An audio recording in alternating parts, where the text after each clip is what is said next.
Fire brand MLA Rajagopal Reddy statements పనిచేశాయా? మునుగోడు మద్యం వ్యాపారంపై ప్రత్యేక రాజ్యాంగ ప్రభావం పడిందా, లేక వ్యాపారులు లైట్ తీసుకున్నారా? ఈసారి కిక్కులో లక్కు ప్రభావం ఎంత? నియోజకవర్గంలో ఎన్ని టెండర్స్ దాఖలయ్యాయి? అసలు మునుగోడు మద్యం వ్యాపారానికి ఎమ్మెల్యే పెట్టిన స్పెషల్ రూల్స్ ఏంటి? మునుగోడు నియోజకవర్గంలో మద్యం దుకాణాల ఏర్పాటుకు స్పెషల్ రూల్స్ అప్లై చేస్తున్నారు MLA Komatireddy Rajagopal Reddy.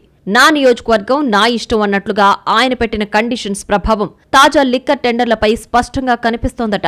Rajagopal Reddy new rules and conditions తో ఇప్పటికే టెండర్లు వేసిన వ్యాపారులు కూడా దేవుడా లక్కీ డ్రా మాకు తగలకుండా చూడమని దండాలు పెట్టుకుంటున్నట్లు తెలిసింది.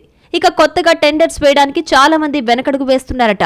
తన పరిధిలోని వైన్ షాపులకు స్థానికులే టెండర్ వేయాలన్నది రాజగోపాల్ రెడ్డి ఫస్ట్ రూల్. ఇక షాపులను ఊరికి దూరంగా పెట్టుకోవాలని, సాయంత్రం 4 గంటల నుంచి రాత్రి 9 గంటల వరకు మాత్రమే తెరిచి వ్యాపారం చేసుకోవాలని, పర్మిట్ రూమ్స్ కు అస్సలు పర్మిషన్ లేదని, సిండికేట్ ను సహించే ప్రసక్తే లేదంటూ తన సొంత రాజ్యాంగం రాసేశారు ఎమ్మెల్యే. దీంతో మద్యం వ్యాపారులకు వణుకు పుడుతోందట. భయపడుతూ బిజినెస్ చేసే బదులు అసలు మానుకుంటే పోలా అని ఆలోచిస్తున్నట్లు చెప్పుకుంటున్నారు.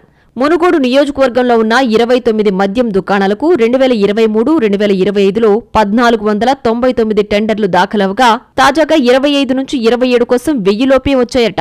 ఎమ్మెల్యే కోమటిరెడ్డి రాజగోపాల్ రెడ్డి నయా రూల్సే ఇందుకు కారణమని తెలుస్తోంది. దరఖాస్తుల సంఖ్య తగ్గడానికి రాజగోపాల్ రెడ్డి కామెంట్స్ ఒక కారణమైతే, ఆయన గెలిచిన నాటి నుంచి బెల్ట్ షాపులకు చెక్ పెట్టడం, కొత్త షాపుల్లో కూడా పర్మిట్ రూమ్లకు అనుమతి ఇచ్చేది లేదని తేల్చి చెప్పడం కూడా మరో కారణమని అంటున్నారు.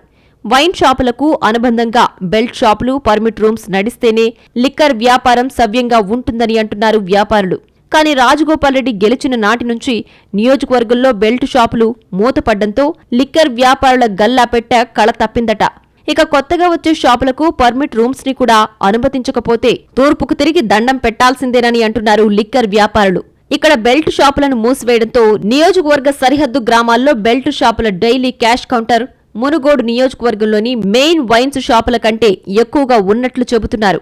ఈ పరిస్థితుల్లో టెండర్లు దాఖలు చేస్తే దివాళా తీయడం ఖాయమని భావిస్తూ ఈసారి దూరంగా ఉంటున్నారట ఎక్కువ మంది వ్యాపారులు. తన స్టేట్మెంట్స్ తో ఎమ్మెల్యే మా నోటికాడి ముద్ద, మందుబాబుల నోటికాడి సీసాను లాగేస్తున్నారంటూ పెదవి విరుస్తున్నారు లిక్కర్ వ్యాపారులు.